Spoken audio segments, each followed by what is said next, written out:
Voted to update a policy for the Sedgwick County Department of Corrections. This is for their use of force policy. 12 News reporter Julia Daughtry breaks down the updated policy. Sedgwick County held a press conference Friday afternoon to clarify two new policies in their policy and procedures manual.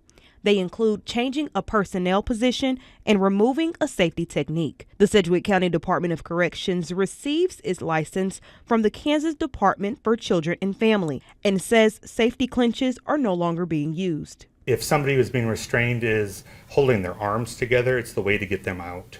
And the technique to move the hands out from underneath them to the side. That's the technique that they're no longer training on.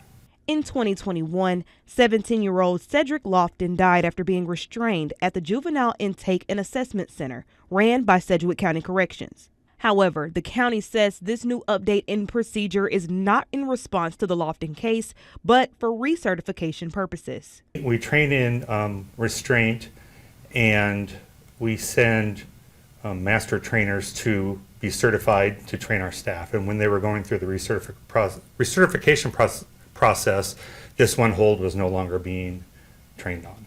Julia Daughtry, 12 News. Again, Sedgwick County Corrections says the restraint that was removed from its policy was not used on Lofton. Commissioners adopted a new use of force policy a little more than a year after the teen's death. Take a look.